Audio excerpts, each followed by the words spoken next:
And before we get started, I just want to say, I think advocacy in chambers sometimes is the silent benefit of membership. It's important for you to know what happens in the state legislature and locally, because that will affect your business more than anything that comes out of Capitol Hill. So I'm glad to see you here. I'm glad that you believe what I believe, and we'll hear from all three of these speakers on some really, really good and interesting developments that happened in Richmond.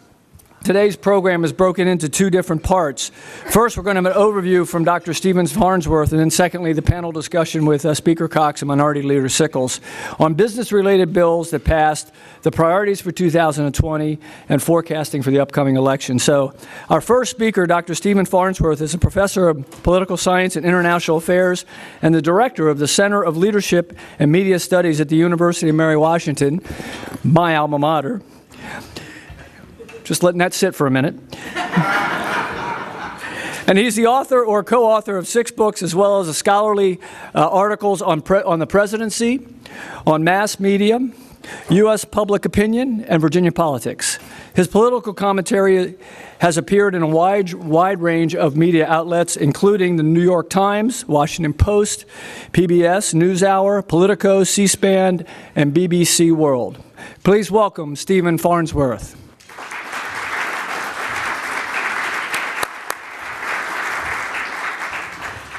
Well, I'm delighted to be here with you all today.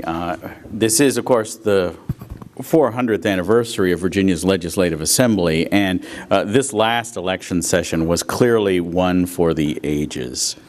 The idea of what I'm going to do this morning is just give a few general thoughts about the session that was and the upcoming elections to help shape the conversation for Speaker Cox and Deputy Minority Leader Sickles. It's important to remember that the 2019 session was really one of the stranger ones from the point of view of the rest of the nation and world looking at Virginia. I mean, rarely has Virginia ever received so much national media attention, not only from journalists, but from the late-night comics as well. But behind the scandals and misconduct, there were significant accomplishments. We can talk about some of these issues in greater detail, but when you think about the compromise bill dealing with the state tax windfall caused by the federal tax changes, the Amazon incentives, the issues of the proffer bill, which is of particular value to areas facing intense development pressures like Northern Virginia, and the Coal Ash Pond Recovery Plan. These are a whole series of things. And for those of you familiar with the Northern Virginia Chamber Partnership, there's a wonderful list of the status of all the key bills of great importance to business that has been produced.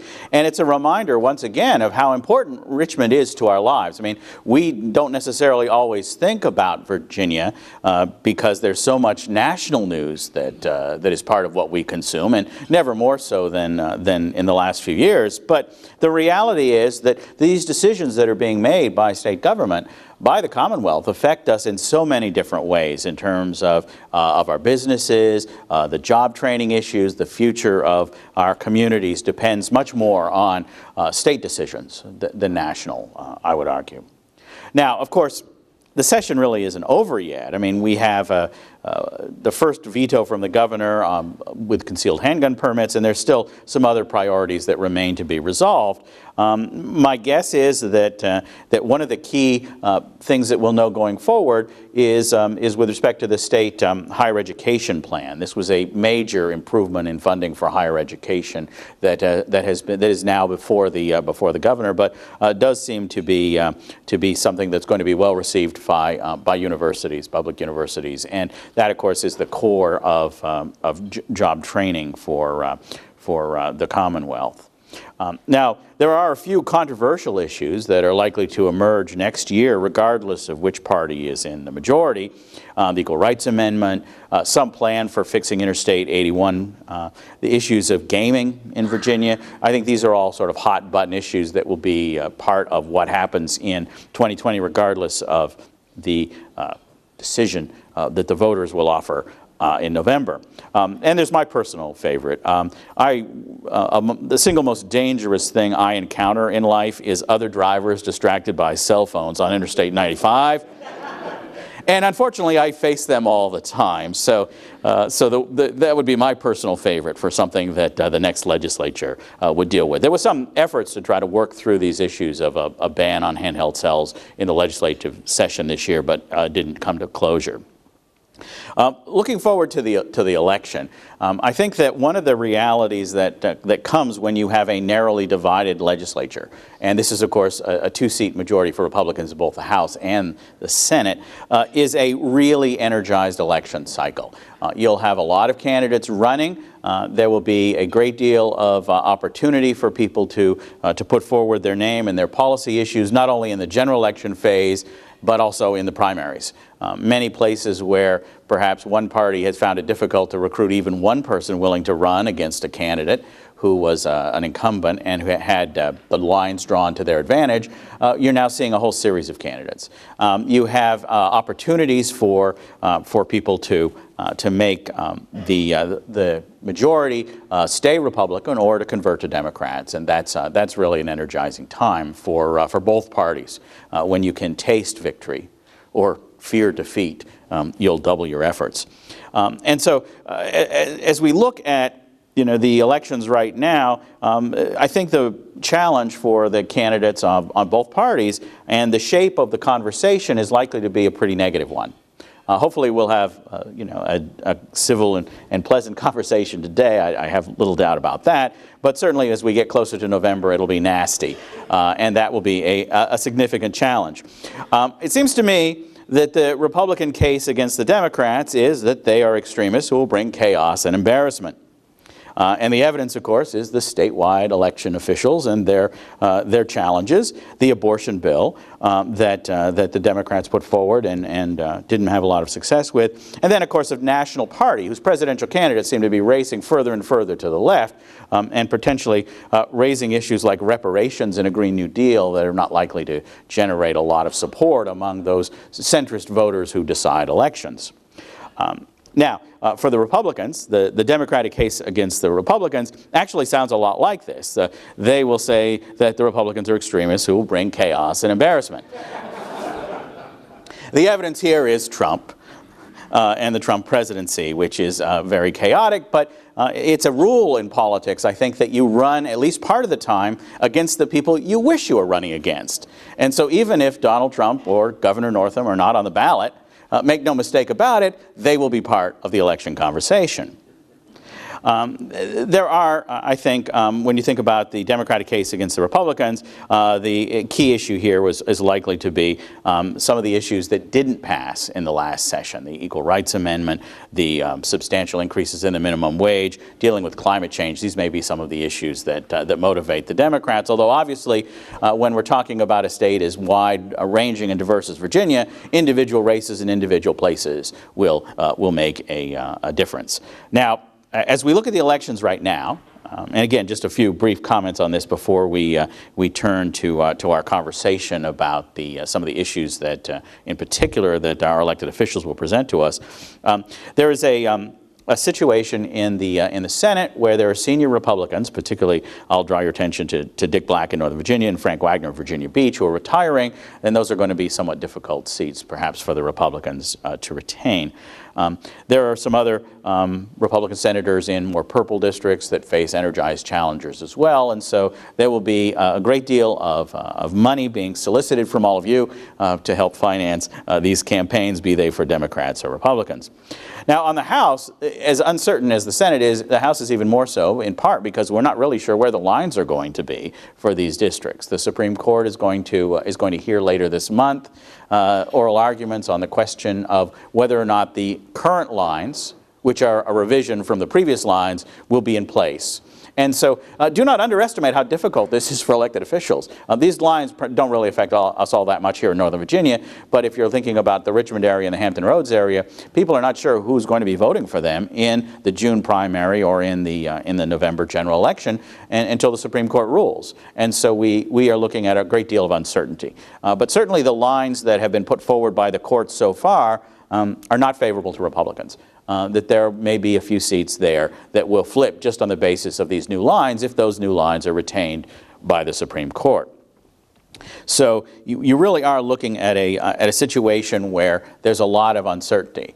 And in some of the cases where the Democrats who won in a kind of a wave election in 2017, there are credible, strong even Republican challengers in some of those races to try to win some of those seats back.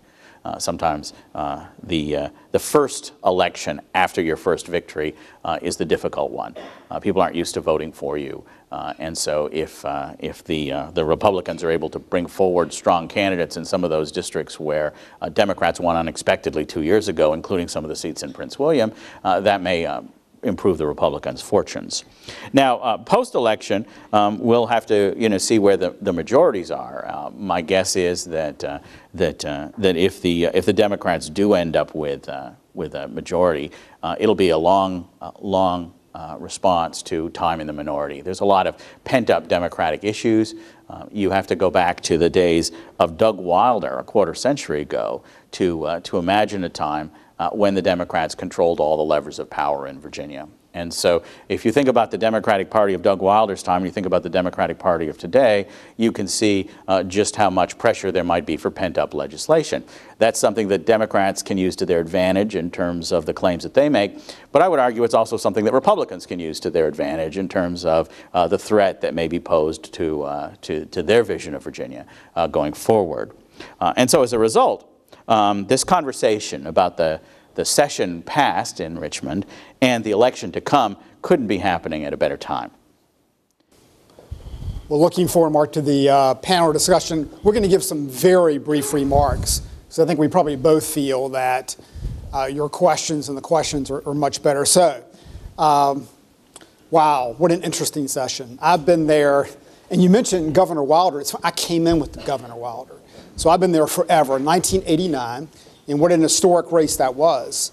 And I can remember that we had ambassadors from all over the world, and the Republicans were distinctly in the minority. So I've done sort of both gigs. And but I've never been through, I thought last year was the craziest session I've ever been through. So you got to remember now, I've been there almost 30 years, and I was the speaker in waiting, and we were at 66-34. And suddenly we're at like 50-50, and they're drawing a name out of a bowl, out of a little black canister to determine whether or not, we win that seat and whether or not I'm speaker. And if I recall, it was the David Yancey seat, but it was around 11,640 to 11,640. How does that happen? So I thought that was a crazy year.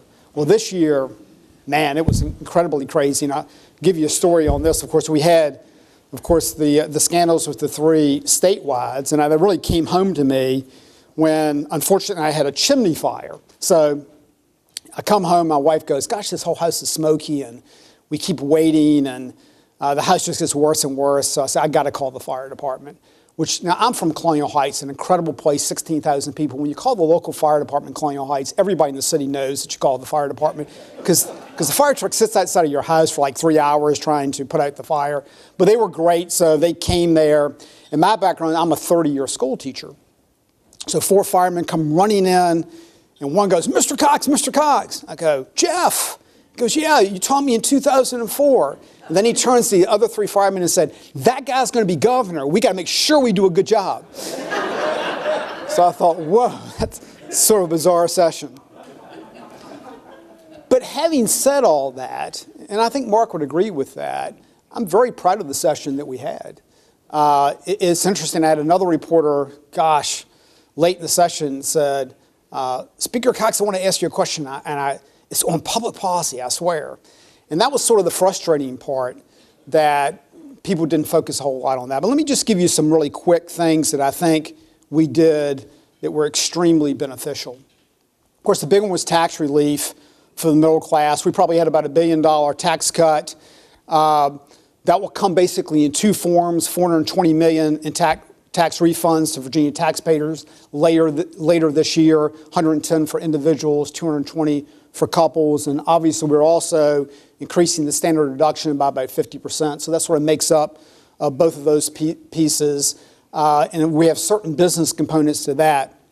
So that was very good. I thought it was one of the best budget years we ever had. Don't forget, this is a 2-year budget cycle, so these were the amendments to the budget. But there were 4 or 5 categories that I thought did very, very well. Let's start with higher ed. I think the House of Delegates has been very innovative in higher ed for many years. The top jobs legislation, which basically called for 100,000 new degrees way back in 2013, came out of the House.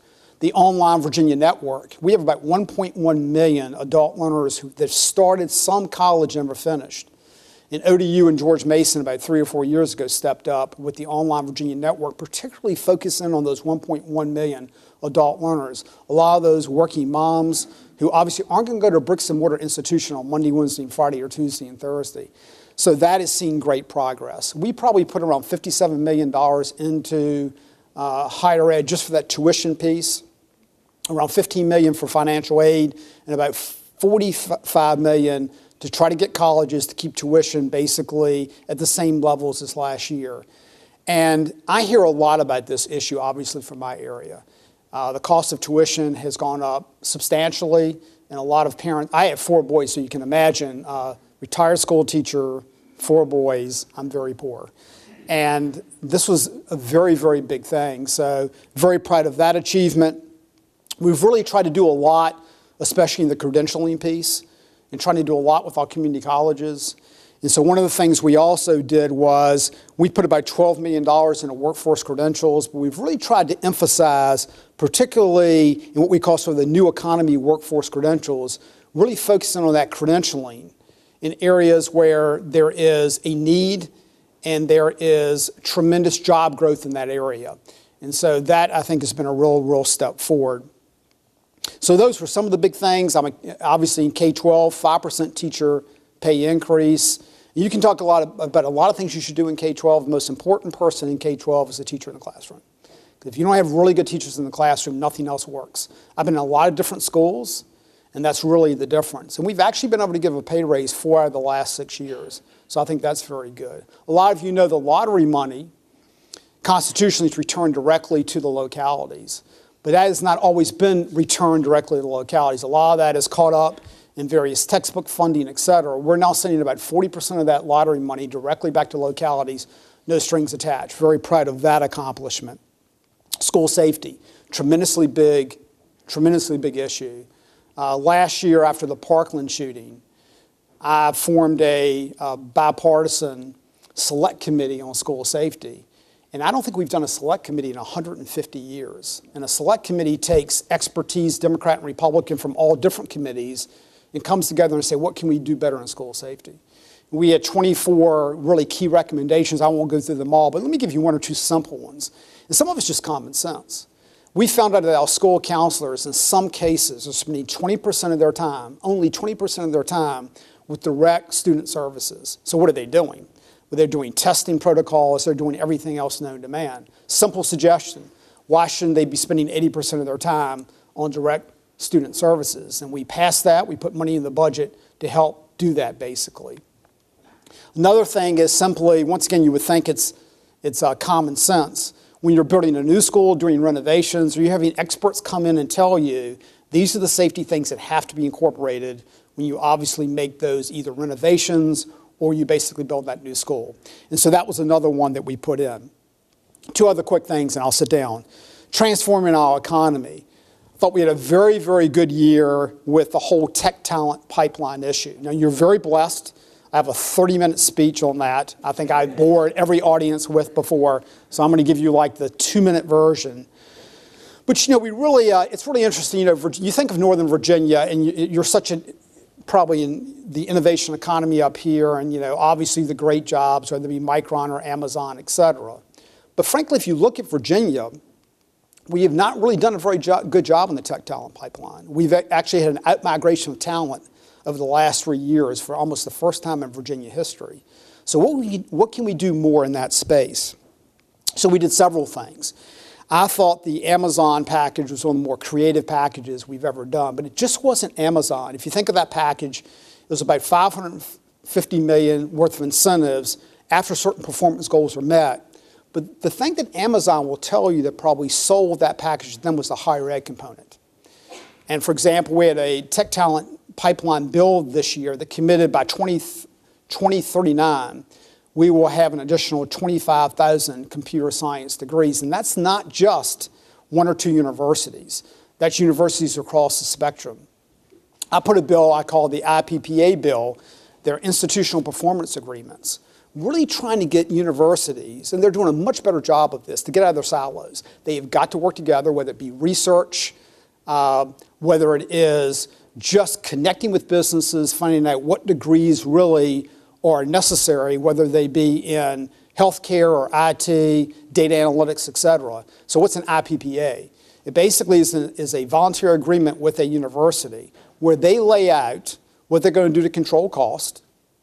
They lay out what some of the things they're going to do to work on internships, to work on specific majors in fields where you can really move the dime. And then Virginia, the state of Virginia, has certain things they agree to do.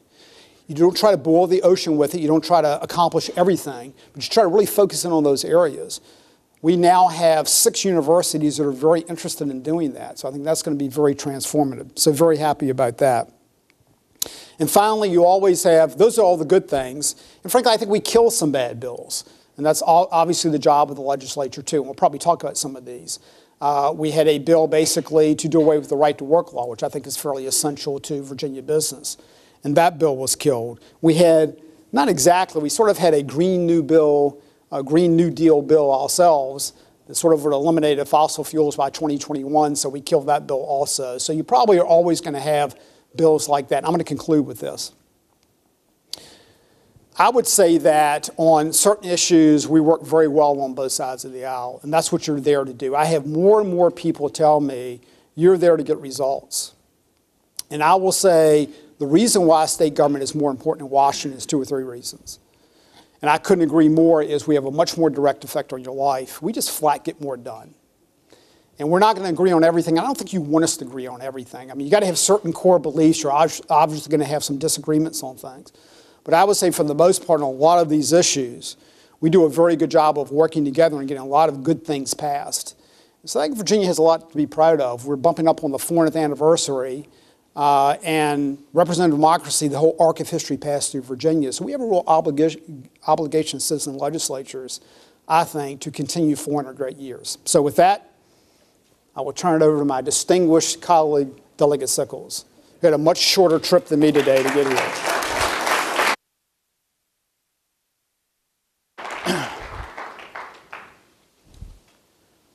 Good morning.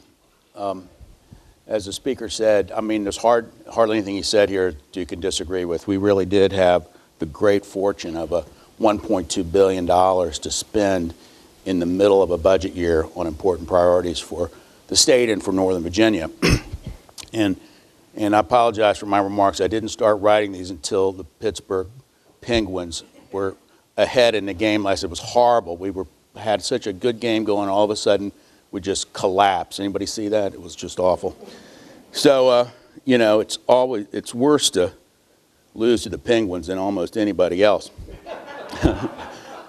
So I'm here today for, Mark, I appreciate your elevation, but I am the Deputy Minority Leader, which is an appointed position. The last 2 of our minority leaders appointed me to this. I'm not sure why, but Eileen Fillercorn has made a little history in Virginia. She's the first woman ever to be a leader of a major party in Virginia history. So that's a pretty big deal. We on the Democratic side, we're getting used to being run by women. I mean, we got so many women that have won elections now, and it's exciting. They're coming in. The national atmosphere's really had a lot of people look and say, why not me? And that happened in a big way in 17. Wanted to tell you a little bit about myself. I'm from way down the other part of the county, so out here in the technology corridor, I'm not as well known, but I'm a trade association guy like a lot of people in Northern Virginia. We have a huge trade association a business in Northern Virginia for national trade associations, and if I wasn't here today, I would be at the Council on Dredging and Marine Construction Safety, which is meeting downtown right now. And also, when I finish stopping by there today, I'm going to go to the American Shore and Beach Preservation Association meeting, which is in town, because my company helps build shore protection projects for the Corps of Engineers all over the country, including here in Virginia. This is my 16th year representing part of South Fairfax County, including the neighborhoods of Franconia, Huntington, Kingstown, Newington, and Lorton. And even though this is my 16th year, I've been there half the time the speaker has, I guess. If no one else loses at a higher level, my license plate's going to be 15, and that's only after 16 years. I was sworn in January of 2004. So I'm the senior Democrat on our Privileges and Elections Committee and on the Health, Welfare, and Institutions Committee. And so I've learned a lot about health over the years and it has become a little bit of a passion for me. And also about sewer and septic systems and funeral homes and the health department, TANF, and Medicaid policy. But over the last 5 years, being on the Appropriations Committee, I learned more about all these topics than I did in my first 11 years not being on the Appropriations Committee. And I have 3 subcommittee assignments there that are all important. I see many of you have come to visit me about these things that are important to Northern Virginia, including the Commerce, Agriculture, Natural Resources, Technology, or the so-called CANT subcommittee, the Health and Human Resources subcommittee, and the Transportation Appropriations subcommittee. And last year, the speaker, I have to say with some trepidation, appointed me to the budget conference. And this year was my 2nd year in that role. And I hope I've been a positive addition to our House team up against those senators who don't really think through things as much as I think they should. And so last year was very unusual. You know, we had a good 2-year budget, but it took us until late May, I think, to get the budget done.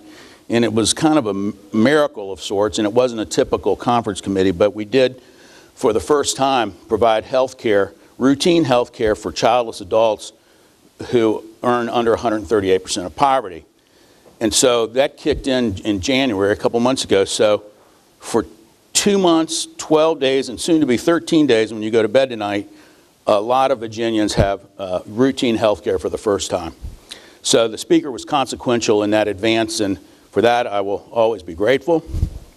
But for the session that ended last month, I'm happy with our bipartisan work on Amazon, Micron.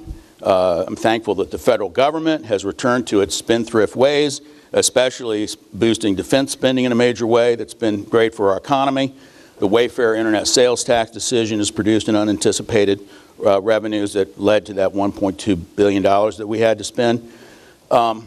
We are working on reforming in Medicaid, not just the expansion population, but we are stepping out, like many states have, but not the majority of states, to have all of our folks, even in long-term care, in managed care, putting an insurance company that can theoretically help us save money in between the nursing home and the Medicaid program. Because as you know, 2/3 of a nursing home population is on Medicaid. And we're getting older. Most people, I see a lot of baby boomers out in the crowd, and we need to make sure, because it's 23% of our budget, to get a handle on health care costs going forward. I'm happy about the higher education approach in the budget the speaker mentioned, the GMU advance appropriation. If you follow that, we're taking the community college to 4-year college to the next step. We have this new funding to produce these computer science and related degrees in the tech talent pipeline, and we have funded the state share of teacher raises. And you know, just to be clear, you know, when we raise teachers' salaries, we raise the state share of it. In Fairfax County, that means it's 0.67% has to be paid by local government, and Loudoun similar. And so in Arlington and Alexandria, it's 0.8. They're at the maximum level through the formula. So when we raise teacher salaries in Arlington County government pays 80%. So we did put more money in for at-risk kids, the so-called at-risk add-on. And we made a start on hiring school counselors. I served on the Speaker's Special Select Committee, and what we heard mostly is the physical aspects of your school building are important, but if you talk to anybody who served in law enforcement for their 20, 30 years, what they'll tell you is they see more troubled children and that's the testimony we had, than they've ever seen before. And we need to, nip that in the bud. That's where we'll get a real payoff in the school safety area. In healthcare, we took in this budget some further steps in our STEP Virginia program toward a more rational and universal approach to serious mental illness and substance abuse, including, importantly, in Northern Virginia, more funds for housing for those people in our mental hospital right here in Merrifield, the Northern Virginia Mental Health Institute, who could be living in the community, but there is no place in the community for them, so we have more money in that.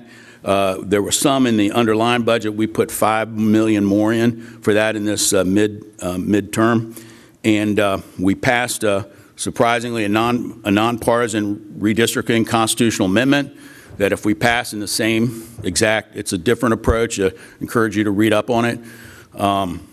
If we pass it again in the same language next winter, you'll be able to vote yes or no on it in November 2020. So I'm glad that my Republican friends like Jay Timmons and Rick Olson can now raise their children without outside legal threat because we upgraded our surrogacy laws in Virginia, much needed advance. I'm disappointed in a few things that we can't get done. On the Green New Deal bill, I mean, the Republicans voted for it so many times to get it to the floor, and then on the final passage, only 12 Democrats voted for it.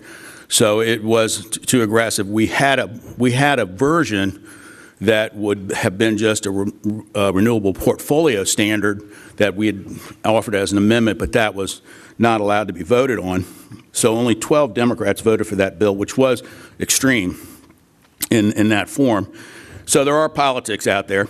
Another disappointment that we had at the end was a research bill that I was chief co-patron on with Chris Jones, the chairman of the Appropriations Committee, to try to take a holistic approach to what CIT does on one end, investing in the smallest startup companies, all the way through to major research at our universities.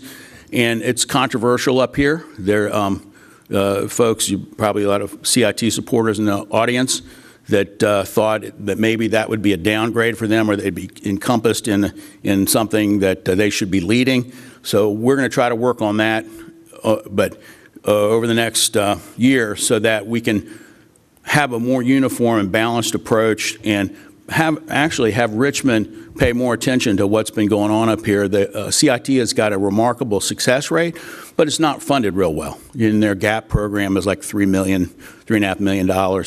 And they get 400 applications a year for 50,000, 100,000 a year grants, and they award 10% of that, and they've had a 75% success rate. But we have people, critics in technology business stuff, that says how can you have a 75% success rate? That's way too high. You know, you need to be investing in things that are riskier. And that is actually an argument for taking a different approach to this. I'm hoping that we can get to that. There are things that we need to do that we didn't get done, like ensuring that LGBT persons are treated equally under the law. We have the votes in the full body to do so, I'm told, but we can't get it out of committee. And we had votes to pass the ERA to make us a 38th state to pass that, but we couldn't get a vote on that up or down on the floor. And in gun policy, you know, our neighbors want us to. 80% of people want us to have a background check on every gun purchase, but we can't pass that. Even the federal law that President Trump signed recently to the so-called red flag law to ensure that people that are experiencing mental instability have their lethal weapons stored away through this period of instability, you know, we can't pass that. And so, you know, and then less dramatically, I'm disappointed that my sports wagering mobile app bill didn't pass. You know, sports wagering is different. I got a little bad luck on this bill because the Supreme Court decided last May that Nevada can't be the only state that allows sports betting, so every state is looking at this now. Then along comes a very rich guy in Bristol, Virginia, who wants to build a casino down there, and And so the sports wagering issue got mixed up with the, in my opinion, with the casino bill, casino issues, and now we have a study that's funded in the budget to look at this more comprehensively, which I think is a good idea. But I think the issues with regard to whether you can have a sports betting app on your on your iPhone is separate and less complicated than that. We have lobbyists down there that keep Northern Virginia from having a casino, and then we have lobbyists down there that wants, the only purpose is to get Northern Virginia a casino. And then we have this Colonial Downs operation who wants a complete monopoly on gaming in the state for themselves, and we have their Indian tribe issue. So it is very complicated. I'm glad we're going to try to sort it out. But sports wagering on an app is a lot less complicated, Mr. Speaker. But some of you in this room in 2019, this year, are going to place a legal sports wager in Maryland and D.C. Some of you are going to do that. And some of you, not me, but some of you are going to place an illegal sports wager on the internets in Virginia this year. And so if you're to believe statistics. So I think it's something we need to move toward. There's some, sports wagering is different from other kinds of gambling. It's a lot less profitable. You know, it's 95% of the money that's wagered out there goes back to the players. But it does make money, and it's money that we're going to be leaving on the table, just like we do. And I'm not necessarily a fan of having a casino in Northern Virginia, but it is, somebody sent me in October, Maryland cleared, with their 5 casinos, cleared $60 million in 1 month, in the month of October. So it's working over there, and the professionals told me that 30% of the money at MGM is coming from Virginians, and I think it's probably higher than that. But when you go to the Nats game this summer, you're probably going to be able, the D.C. City Council says their sports wagering is going to be in their sports venues. So you might have read in the paper last week that the Green Turtle at Capital One Arena is going to be the spot where there's going to be a sports book. There's going to be one somewhere in the Nationals ballpark, and at that's fabulous soccer facility we have downtown now, Audi Field. It's going to be there too. So, you know, we need to get some of these revenues to do the things that the speaker talked about, to make sure that our education system is well funded, that that we can fund, pay teachers what they need to be paid, because we are in a real competition to get the best teachers. So anyway, that's my pitch on sports wagering, and I hope you'll come and see. I see a lot of you out there drop by in Richmond, and we want you to come back. So look forward to your questions. What we have now are questions that have been derived by the Public Policy Committee and addresses many of the issues of the regional chambers that are part of the Northern Virginia Chamber Partnership. And for each question, we have a number of them here. It will go first to the speaker and then to the Deputy Minority Leader to talk about some of these things of looking forward. And so the first question is, if next January you were in the majority and your party controls the legislature, what would be your key priorities for the next 2 years? I think there are several. Number one, you know, we've made a big thematic push the last few years to do what we call kitchen table issues. And those are issues that affect business and people the most. And so let me give you a few. First of all, I think you want to continue some of the momentum. So one of the things we've done a great job is we have a AAA bond rating, very, very important in Virginia. We've been able, through this budget, to put about $1.45 billion in reserve. We have basically 2 reserve funds, a rainy day fund, which is a little bit more restricted, and the cash reserve. So I think number $1 billion on reserves would be key. You know, as Republicans, we're very big on regulatory reform. We think that's very key. I think that on the national level, they've done a pretty good job. Once again, sometimes this doesn't get a lot of press. And frankly, this was a bipartisan push. One of the things I really pushed for last year I want to build on is 2 of our bigger agencies that probably have 50% of the regulations are the Department of Professional Occupation Regulation, DPOR, and also the Criminal Justice Services Agency. And we basically, working with Governor Northam, we basically came up with, let's set a baseline for how many regulations those 2 agencies have. Let's cut their regulations by 25%. So in DPOR, we've established that baseline. That's about 1,250 regulations. Good news, in this October, The administration will come back with ideas of how to cut about 7% of those, and then eventually we'll get to 25%. I would like to see that done across the board with all agencies. Some are harder to do than others. Tax has so many federal and state statutes that they don't have quite the flexibility DPOR would have, but that's key. In higher ed, we've done a lot of great starting I've talked about, and that's trying to build on. And I agree with Mark. I think as far as research goes, we've got to be a lot more seamless and probably need some overhaul of VREC, which is very important. The IPPAs I mentioned, I really would like to grow. I think that's extremely important. And we've got a whole new way, which I really like, of doing economic development. And I think for the future, we've really got to think this way. And this will be the last thing I cover. And that is that nothing wrong with this. But for years, governors of both parties, to some degree, concentrate almost all on what I call whale hunting. So nothing wrong with that. Let's land the big corporate headquarters, which is fine. Let's land the big project. But as I mentioned to you, we have a tech talent deficit. How do we actually make sure that we're growing our existing businesses? How do we make sure that every region's prospering? How do we make sure we have regional cooperation? How do we make sure we have ready sites? It's interesting. If you look at even our business sites, when companies come to Virginia, they will tell you 60 to 7% of our sites aren't even close to being what we call shovel ready. And that's a real problem as far as attracting business. So one of the big goals that I have is really making some progress in that space. Some of you are familiar with Go Virginia. And Go Virginia was certainly an attempt. We put about $60 million into Go Virginia.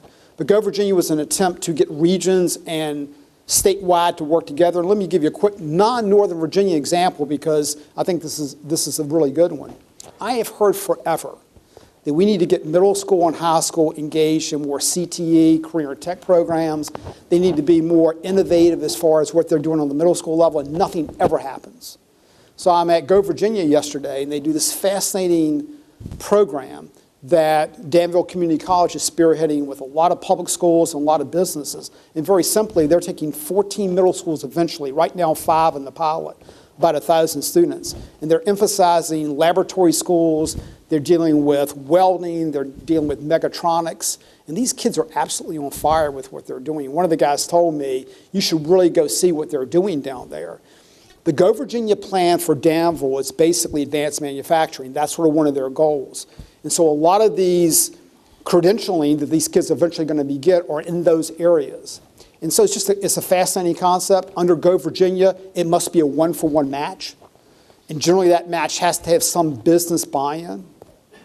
We probably had 6 or 7 proposals yesterday that aren't identical to that I think are very much like that. So I really want us to be much more innovative in that kind of space. So those are some of the things that, obviously that we need to deal with. And I know we're going to deal with like I-81 and some other big issues on separate questions, so I won't get into all that.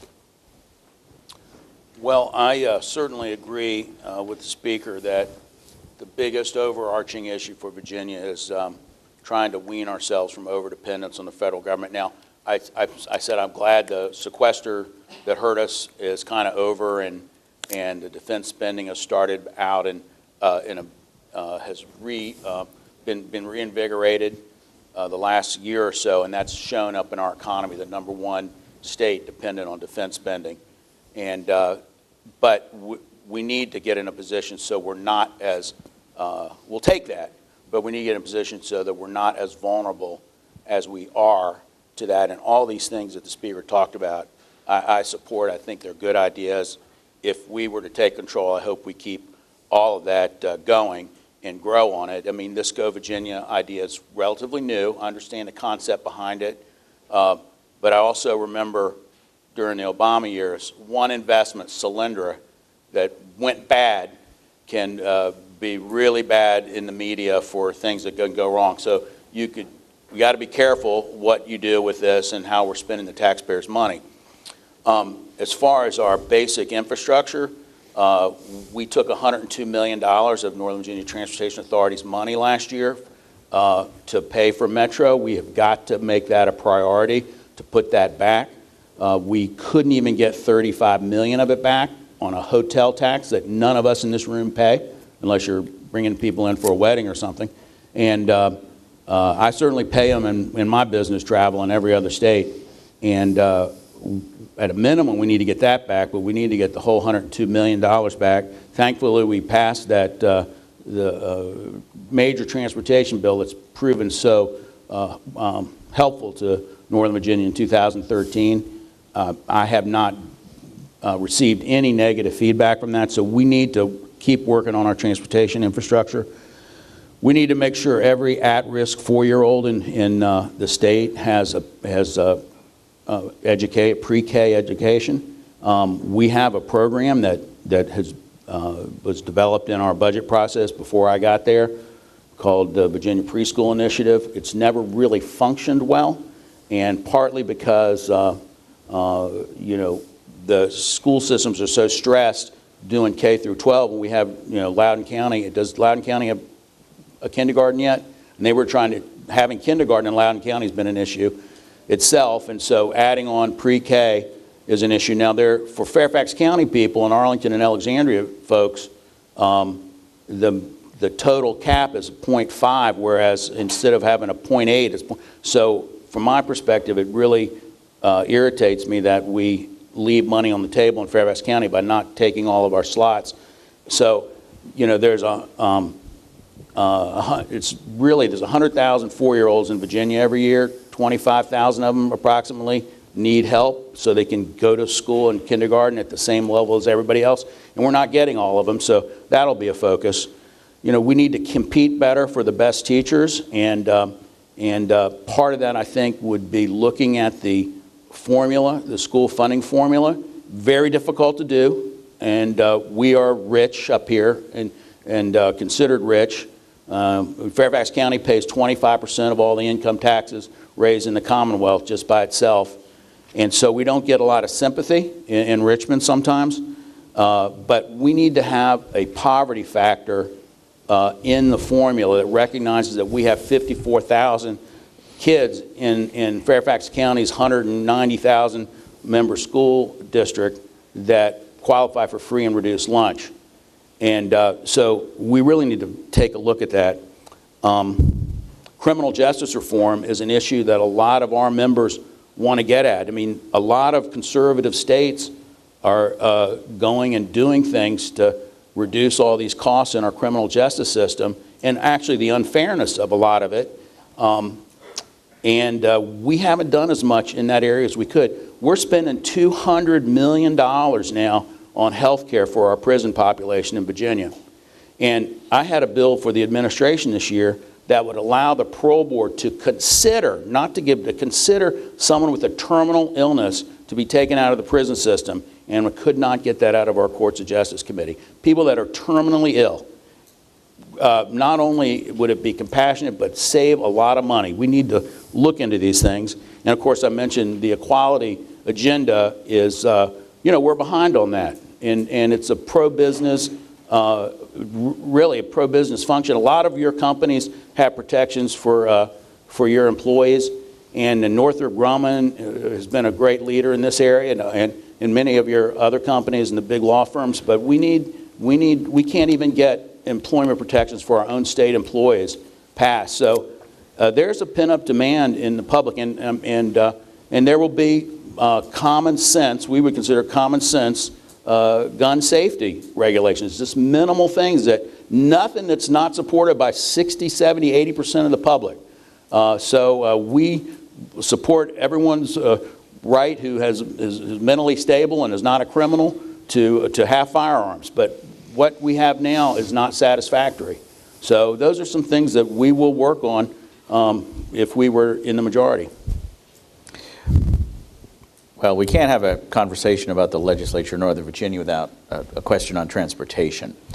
On transportation funding, since 2013, Virginia has decided that funding would come from two sources, regional and state. Given the discussion this session on how to deal with Interstate 81, do you anticipate this funding formula remaining the same?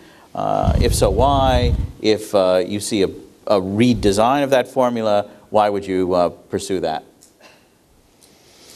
Yeah, it's an interesting question because the 81 bill took so many different machinations, so it's sort of hard to figure out.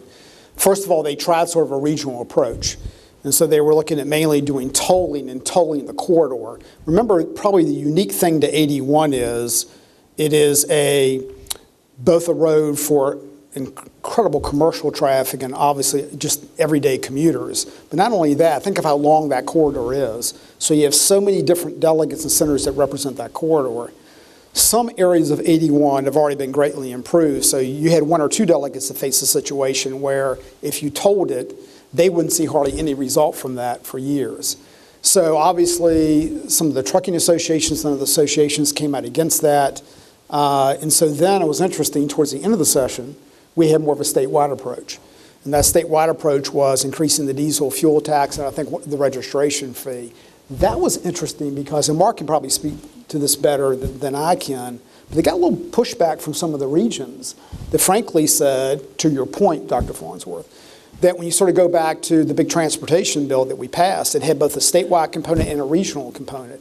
And one of the things we frankly wanted was people to have skin in the game. You saw that for Hampton Roads in Northern Virginia. So there's a little bit of pushback from some people to say, hey, if it's a pure statewide approach, now Northern Virginia and Richmond got some money out of that, but some money, is that the way you want to go? And so it's a long answer, but I think where we ended up on 81, we have a commission that's going to basically look at all those various funding proposals. I do think you'll see something done on 81 probably by next session. It was a short session, candidly. Trying to come up with an exact funding formula was difficult.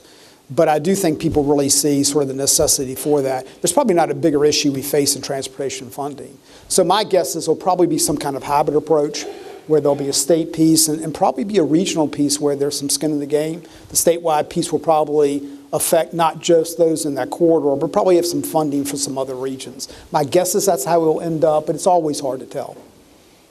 Yeah, you know, it's a little galling that nobody along the, except maybe a couple, along the I-81 corridor supported 2313. The reason we have the 2 regions special taxes is because they didn't want to have any new taxes for transportation. And that's the way we could get the bill through. And actually, my good friend Dave Albo, he would always say he's not even going to vote for a bill unless we raise money in our region and keep it in our region and not be taken, siphoned off other places. And I bought into that. I was totally on board with that. But they complaining about having no money in the statewide construction fund is because they won't vote for it. So I actually think this idea that was being shopped around in the last days of the session on sending the truck diesel fuel tax back to the region or back to the area where the truck traffic is, yeah, and would have received most, if not all, of Northern Virginia's Democratic votes, even though it would not replace the $102 million that I was talking about, but it would have replaced, correct me if I'm wrong, is close to high 20 million range. And so, and we did have some of my colleagues in the Hampton Roads area that have a lot of truck traffic right around the port, and the formula wouldn't help them that much because the truck traffic is a big congestion issue in Hampton Roads, but only in a small area. So a congestion factor was not in the formula for the distribution. So, you know, I think that we'll have enough statespeople, even, you know, that will help I-81 with their problems. And it'll be ironic if we pass something for I-81 that doesn't have the support of their own members because of the politics. But, you know, I think that might happen at some day just because the state needs it. All the truck traffic that goes down there and it affects Northern Virginia and the distribution facilities that we have out in Front Royal that the state is helping to subsidize at the port there, the inland port. So the proposal at the end had some merit, and I think it needs to be worked on some. So I'm glad we have this study group that the speaker mentioned. Should Virginia regulate the new disruptive technologies that have been arising in recent years? I'm thinking about Uber, Lyft, autonomous vehicles, peer-to-peer car rentals, 5G, gaming. What regulations do you think would be appropriate for these new technologies and the emerging technologies that we may be seeing down the pike? There has to be a balance. You certainly have to have some regulation, and I think when you saw the Uber and Lyft bills come through, You saw some regulation, but I think your challenge then also is you want to encourage disruptive businesses, and so you have to make sure that you don't over-regulate them. So the challenge, once again, on one hand, if we're trying to eliminate regulations in DPOR and other places, and on the other hand, you over-regulate some of the new innovative businesses, I don't think that's probably a smart thing. So whether it be autonomous vehicles, et cetera, I just think you have to be very cautious. On the gaming piece, maybe that's sort of instructive for everything. It was really interesting because Mark's a very good lobbyist, so believe me, I heard the sports betting thing like every day from Mark circles. But it's really interesting from that standpoint, and I'm first person to tell you, I've never been big on a lot of the gambling stuff. It's interesting, when I first came in, horse racing was going to be the thing. We were promised, if you just give us a track, everything will be great. And of course, the track did not work out because it was not self-sufficient. So then we did simulcasting, then we did off-track betting, then we did historical horse racing, and it just keeps upping the ante. And that gave me some, I don't think, and I'm not saying, everything would not work. I don't think you can build an economy off of betting. And what was interesting this year was we did have the very unique proposals on casino gambling from stressed localities, something we've probably never seen before. So that was mainly Bristol, Danville, and Portsmouth. And they wanted casinos. And they were very sincere about that. And my problem was, I went, is that good public policy? Because even to Mark's point, and I'm not a casino person, but you probably need to look at what is the state revenue in that? Do you want to necessarily go where economies aren't necessarily good? What role should Northern Virginia and Hampton Roads play? So when I talk about regulation, one of the reasons we did the JLARC study on that is, let's look holistically at sports betting, casinos, et cetera, see what other states have done, and set up a regulatory regime that makes some sense, not that just favors one region or one type of gambling. And so that's what we're trying to do, because once the horse is out of the barn, you're in trouble. And so one of the things I did not like, if you go forward here, then what does that mean for online lottery? What does that mean for sports betting, et cetera? So I think with any regulatory regime, you want to make sure it's smart, it's efficient, it's not overly burdensome, and I think that sort of goes across the board. Well, I can't find anything to disagree with Kirk on those issues. As I mentioned earlier, I don't think sports wagering online has all the implications that you have with casinos, and I completely agree that we need to look at all of this, because we don't want to make a mistake when we start, if we get into this business. And in for instance, the tax rate in that bill was really, really low. I mean, there was not much in it for the state to have this casino in Bristol. And what I think you would do is to have if you had a site that everybody agreed to, the jurisdiction agreed to it, this is all subject to referendum, you would bid it out to the various companies. Who wants to pay the most? That's what happened with MGM. They paid the most. That's why they're there. Although Maryland had a law that says if you already have a casino in Virginia, you can't have another one. So that kind of limited the competition that MGM. But MGM had competition. They were the high bidder. And I don't know why, if we're going to get into the casino business, which I'm not necessarily a fan of, why wouldn't you bid it out to get the high bidder, tax wise? As far as innovative technologies, I think that you have to look out after the consumer. And when we had Uber, Lyft, the biggest issue is insurance. Yeah. And your personal car policy is not going to cover the accident when someone gets hurt in the car if you're using it for business. So we fixed that. And there's some other things that the taxi cab industry still complains about, like they believe that the background check is not strong enough for Uber and Lyft, things like that. But I think you want us to look at these things closely from that standpoint. A question now about health care. The Trump administration recently ruled that associations should once again have the ability to band together to negotiate health insurance plans on the large group market. The ability to negotiate could lead to better, more fair, affordable health care coverage options for people who work at the associations. Where do you and your party stand on these issues of marketplace coverage and how to make it more viable for small and medium-sized entities? Well, one of the big pushes, I think, for Republicans this year was to obviously have a more market-driven system. You know, and I'll start, it's interesting, even on Medicaid expansion, which was a very, very tough issue for me, I'll be the first person to tell you. The good news on Medicaid expansion, and I think Mark said it well, was you're going to give coverage to 400,000 more folks. A lot of those are the working poor.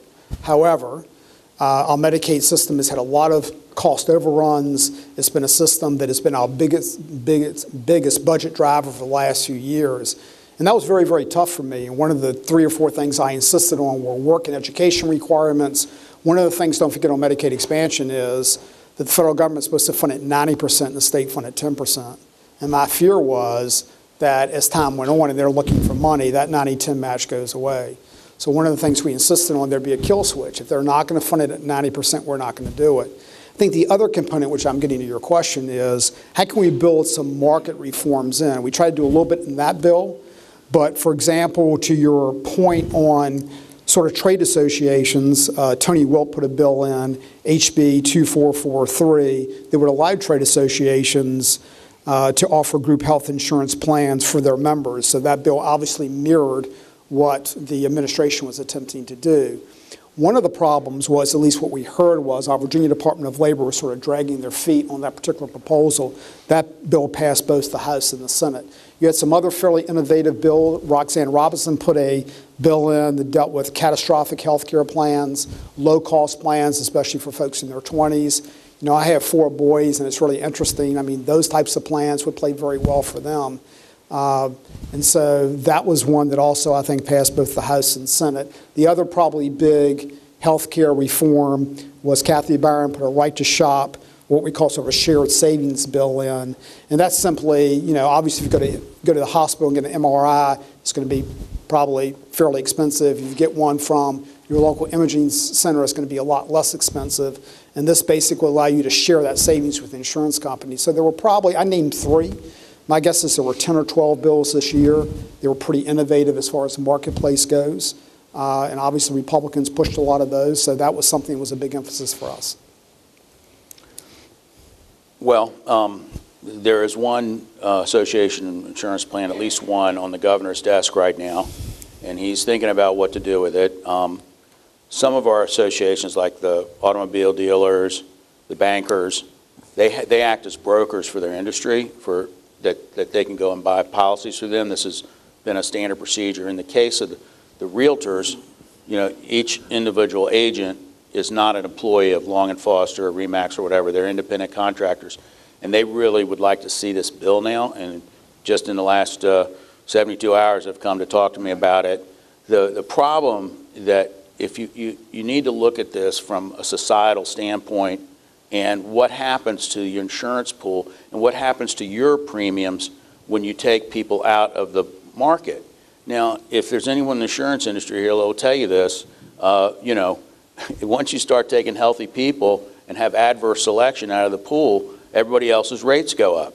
So this is why that we on our side have taken what I think is the pro-business position by making sure that doesn't happen. Now, with this bill now, I hope that if the governor can make sure that the plan for the association, you know, individual members like this, has basic benefits that are required under Affordable Care Act, like the bronze plan or whatever, and have basic coverages, then I think it's a good idea and we should do it. I used to run a trade association, and when this was hot 20 years ago, I asked my members, I said, how would you like to share an insurance program with your competitors? And I got, hell no. I mean, we are in a very dangerous business. We have safety as a huge part of our operating philosophies, and every company does it differently. And we didn't want to share risk with anybody else when it was before, and they kind of faded away.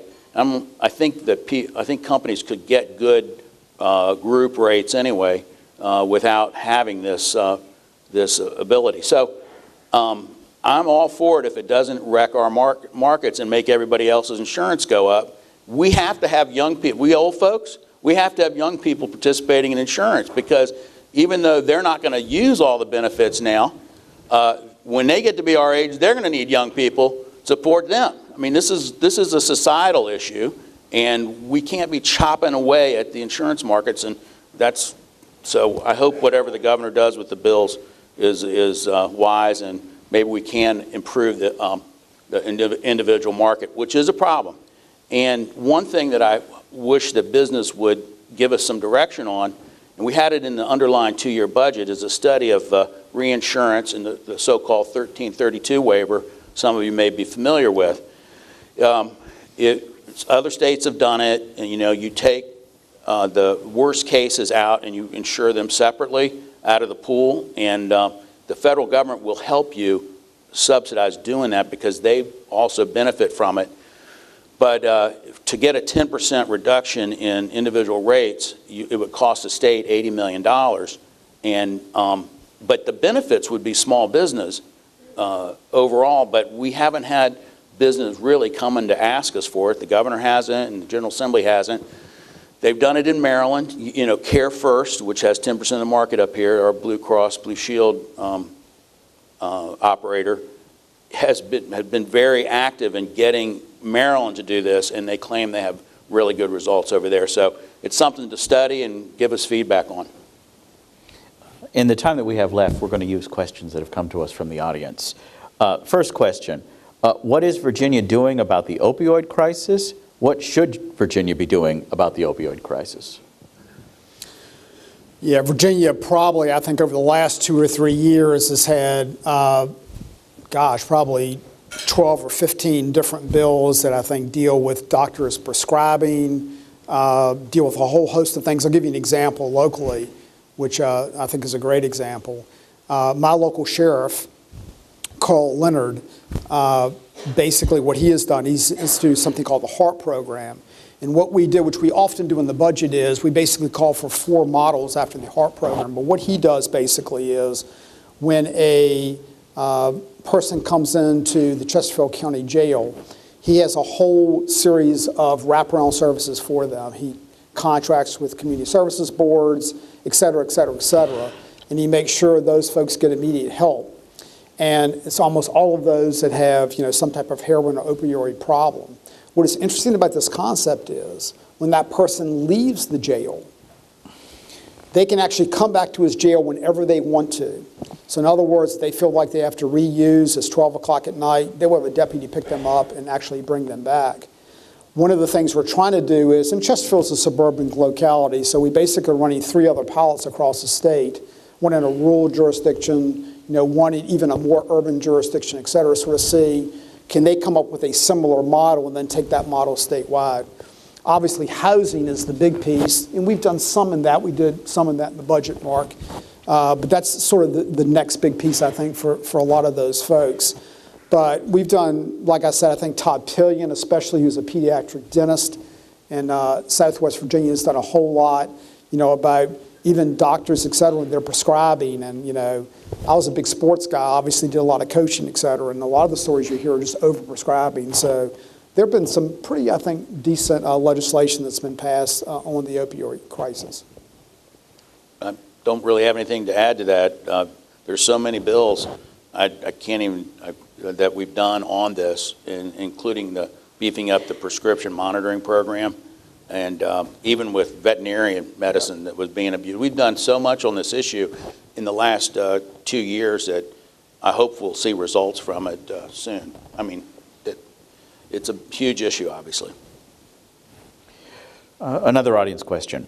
Housing affordability is more and more a challenge in Northern Virginia's ability to attract and retain the workforce.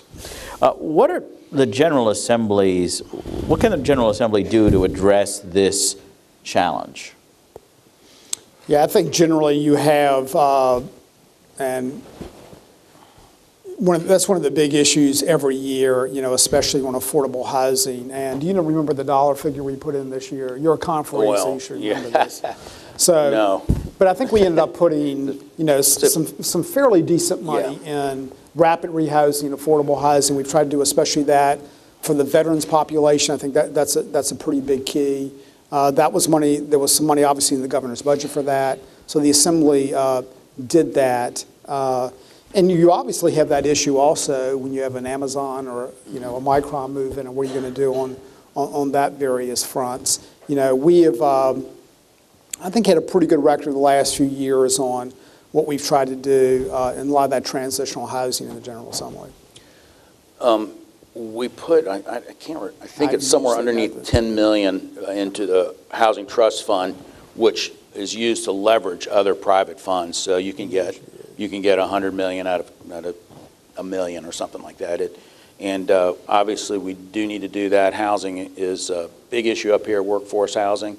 In my area of the county, we supply the majority of workforce housing down in my area, so it's a big issue for us, and we need to do more. And it doesn't really cost that much because we can leverage the private sector, and I think we need to work on that. Traditionally, there has been a significant regional distance between Northern Virginia and Richmond. Do you think there is still this distance? Is it growing? Is it shrinking? One of the things I've really tried to do as Speaker is I try to come up here a lot. And I think I've spoken to almost every, Martha, I think I've spoken to about every major group in Northern Virginia, because one of the things I really want to do is someone from Richmond is not only really study what Northern Virginia is going through, but really have a dialogue. This is great for me.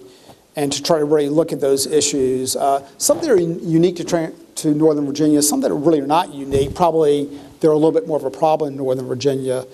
There's no question. I mean, Northern Virginia has always been a region that has certainly helped us budgetarily. There's no question about that. I look at Jennifer. They always laugh, sort of the train that drives the state budget. And for that, frankly, we're very grateful.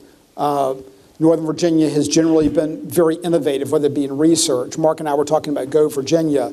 I didn't mention a Go Virginia project on Northern Virginia because they were sort of first to the game. They have some very creative projects on the talent pipeline.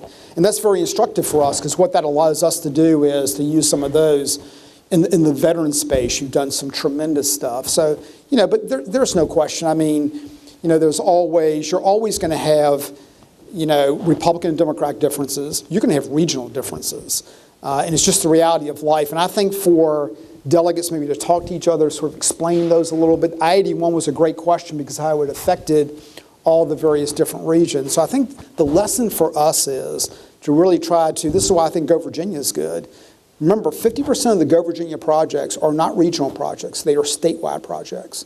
And so, for example, you mentioned Front Royal. If you can do a port project that encompasses Richmond, Hampton Roads, and Front Royal, we will fund that. So I think we're trying to break some of those barriers down, but it's not easy. I mean, there is it's just incumbent on us to try to do the best we can in that space, and I think we're doing better. There's certainly room for improvement.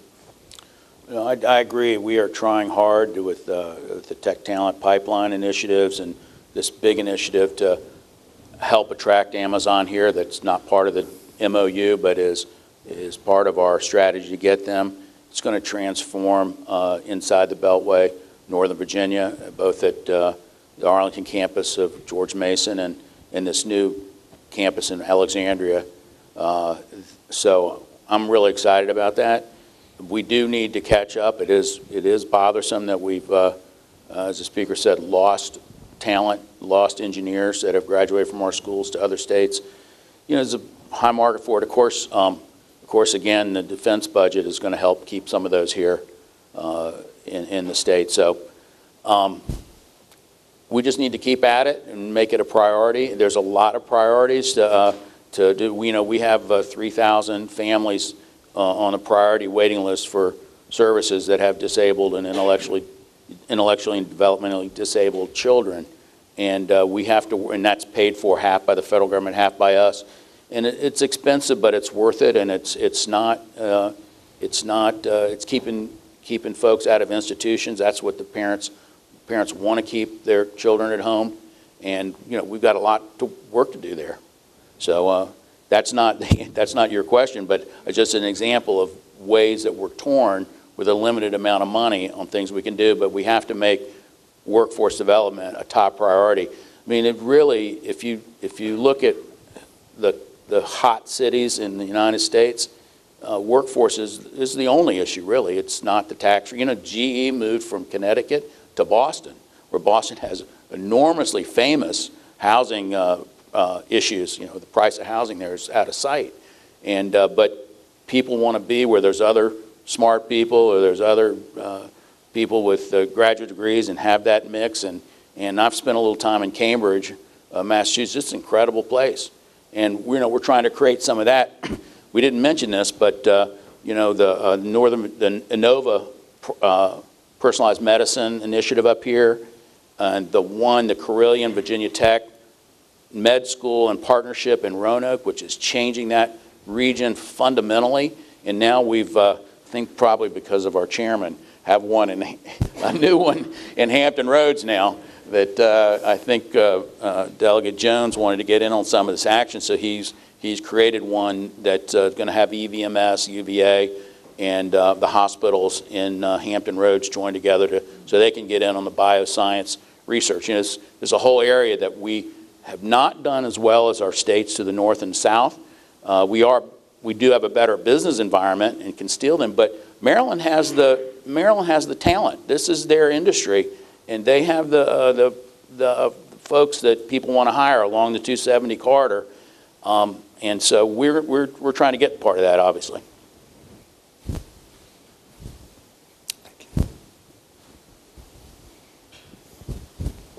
Thanks, guys. Thank you.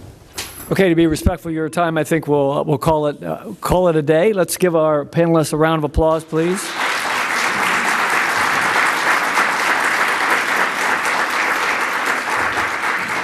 And we want to thank Dr. Farnsworth for moderating this insightful discussion, and Speaker Cox and Minority Leader Sickles.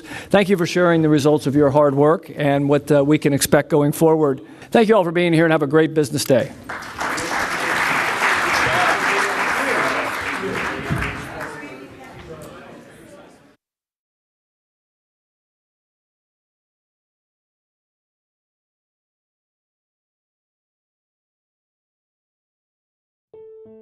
When Cornerstones was established in 1970, its founders recognized that even in a community where people are welcomed and are welcoming, regardless of race, ethnicity, religion, or socioeconomic background, people could work hard and still not earn enough to support their families, that there would always be hungry people or people in crisis.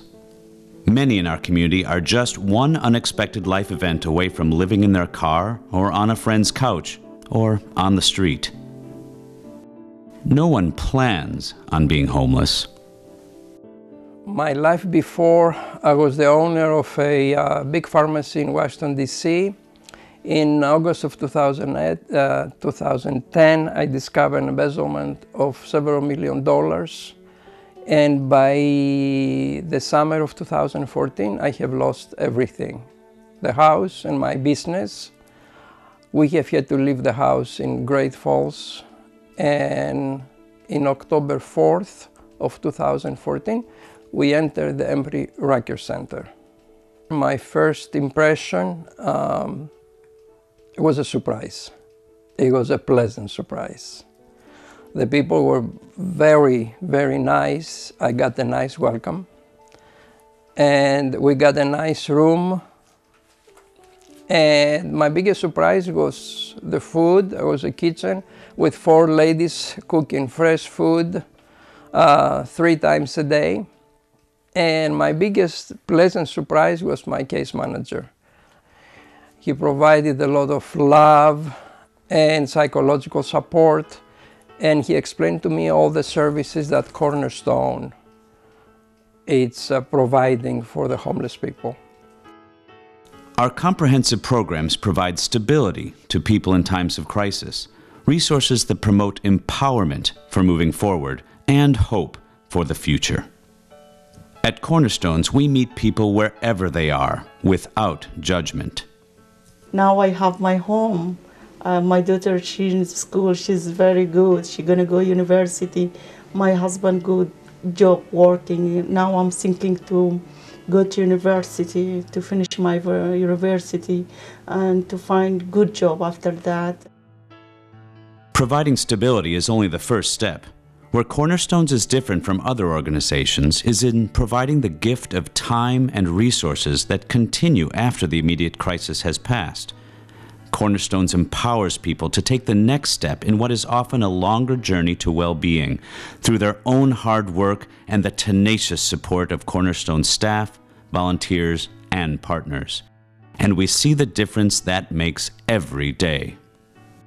I become a citizen and I enjoy the class, and it's helped me also. My English is become better and I speak better now, and I understand also people when they talking. And after that I interested and I help her in the class. When I become citizen, I still come every week and help in the class. When we got the place, the Cornerstone has been extremely supportive to us. They furnished the house because I didn't have anything left. New beds, tons of food, and any supply you can imagine. My case manager came here, brought cleaning things, sheets and clothes and food.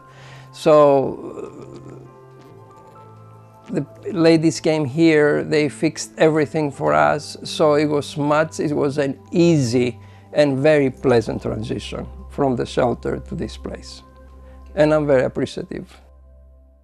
These individuals can imagine a future they thought out of reach and can begin to make goals for a better future. Goals we all share for ourselves and for our children. Goals that are possible with the support and partnership that you provide. Immediately when we moved to the community, we knew that Cornerstones was going to be an excellent partner and build a strong relationship with us. We've been very involved with the organization, whether it's volunteering at the Embry-Rucker shelter, participating in the Help to Homeless walks, and just frankly helping to secure affordable housing for those individuals living in our community. It's such a critical need to build a better Reston.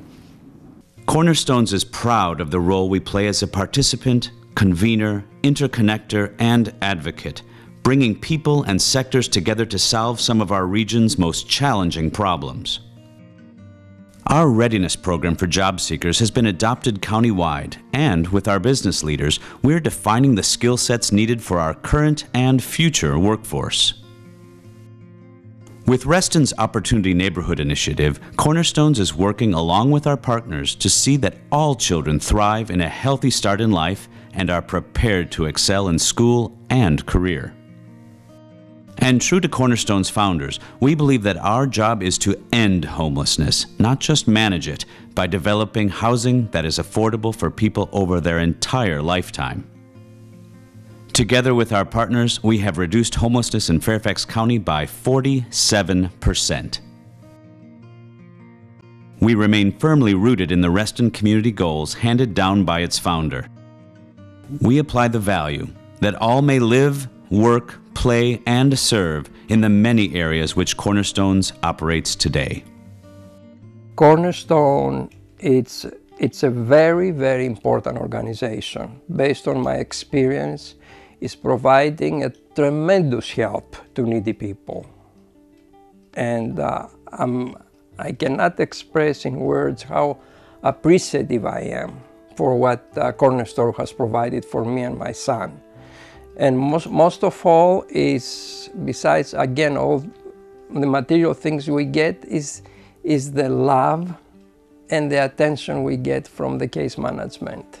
It's like I'm become like, now I'm doing things, I'm happy, yeah.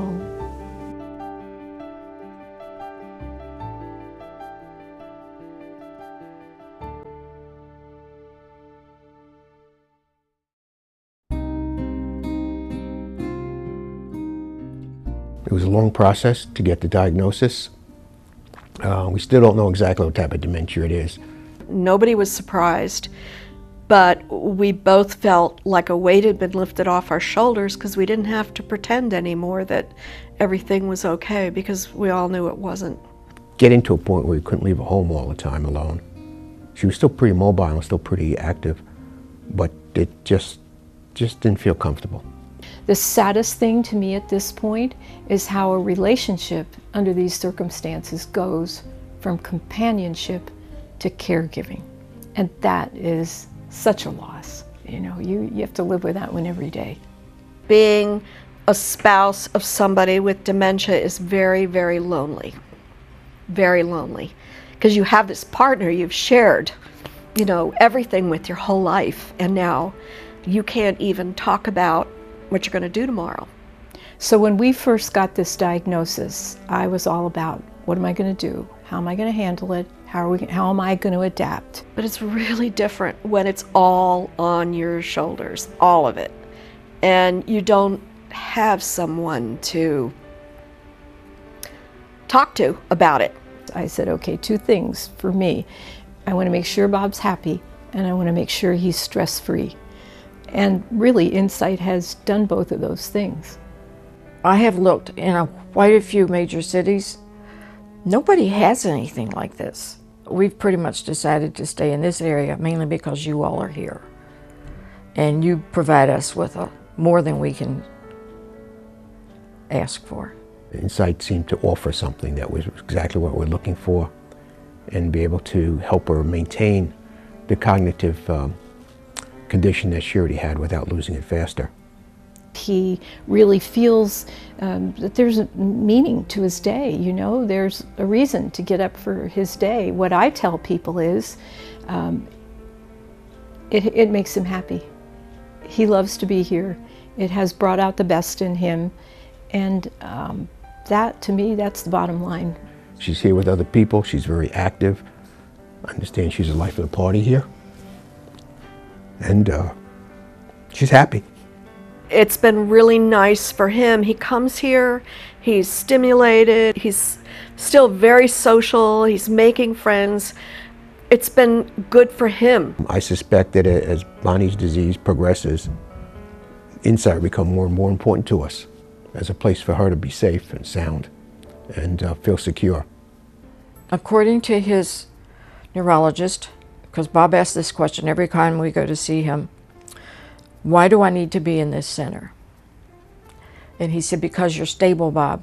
You are unusually stable, and it's because you're in the center. He still tells me I don't really need to be there, you know, I'm fine, but I see him laughing and I see him smiling and joking with the staff and dancing and all of that, and I know he's having a good time. He has really blossomed in the process of being involved in programs here.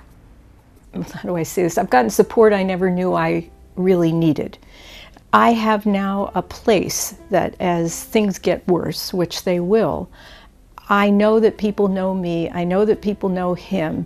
I've got my network that's going to help us through these next stages. So quite honestly, that's been the biggest benefit for me, aside from the wonderful people here, of course. It's such a lovely place to be. It provides emotional, spiritual, and physical nurture. I've never been hugged so much in my life, and that's a good feeling. It's helped me educate myself, has helped me meet other people that know exactly what I'm going through, has helped me to be a better caregiver. I know I'm much stronger in my role as a caregiver. I'm much more nurturing as a spouse because of it. I have a much better and much more clear picture of where we're going, and you know, what we're going to need to do and consider, and the options we have along the way. It's been a happy journey, and gets better every day. And yesterday was one of the best I've had.